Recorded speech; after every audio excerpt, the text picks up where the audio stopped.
Okay, let's look at our fourth problem type. You should be able to specify where a function is discontinuous. So let's look at our first example. I'm not sure why I have so many examples of this, to be honest.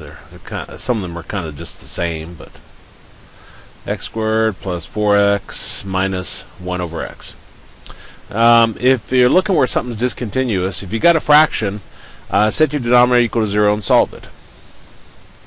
So this one, I got one denominator here, so I set equal to 0 and solve it. And actually, there's nothing to solve, so that's where it's discontinuous. Now let's look at our next one. We got our f of x is equal to 9x minus 1 over x squared plus 7x plus 10. Now again, if you have a fraction, set your denominator equal to 0 and solve it. So we got x squared plus 7x plus 10 equal to 0. This is going to factor using the PST method. Factors as x plus 2 times x plus 5. We're going to set each factor equal to 0, the zero factor property. And we get x is equal to negative 2, and we get x is equal to negative 5. And this is where that particular function is discontinuous.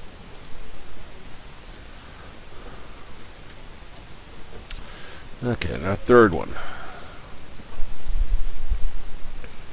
We've got f of x is equal to x squared plus 4x over x plus 5 minus 1 over x minus 4. Now if you got two separate fractions, two separate denominators, you just set each denominator equal to 0 and solve them. So I'll set x plus 5 equal to 0, and I'll set x minus 4 equal to 0. And we get x is equal to negative 5, and we get x is equal to positive 4. And that's where it's discontinuous.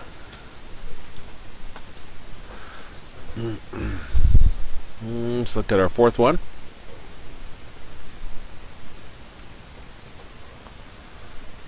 So we got f of x is equal to x over x squared minus 4. Again, we'll set our denominator equal to 0 and solve it. And I could factor this one using difference two squares. I'm just going to use the square root property though. So I'll take negative 4 over, and it becomes a positive 4. Square root property says you drop off your squared and you put a plus or minus square root around the other side. Now 2 times 2 gives you the 4, so that comes out.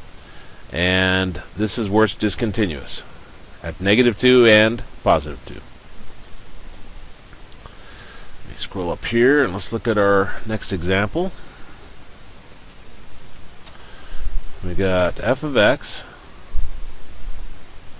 is equal to, and this is a piecewise function. We got 4x minus 1, 7x plus 4. Wonder why I didn't put any radicals in here. Oh well. X is less than or equal to 3, and x is greater than 3. Now, if you got a piecewise function, you look at each piece separately. Like I'll look at the 4x minus 1, and it doesn't have any fractions, doesn't have any radicals, so it's continuous everywhere. This one doesn't have any fractions, doesn't have any radicals, so it's continuous everywhere. So what we're wondering then is this changeover spot. What's happening at x is equal to 3? So we're going to plug in x equals 3 into both pieces. So I'll plug into the 4x minus 1 and into the 7x plus 4. So I got 4 times 3 minus 1. That gives us 12 minus 1, or 11. And here I got 7 times 3 plus 4, which gives us 21 plus 4, or 25. If these don't match, then that means this is discontinuous at that changeover spot, at 3.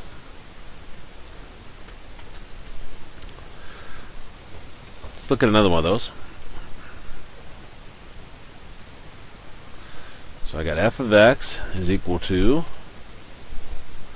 2x plus 3, 8x plus 3.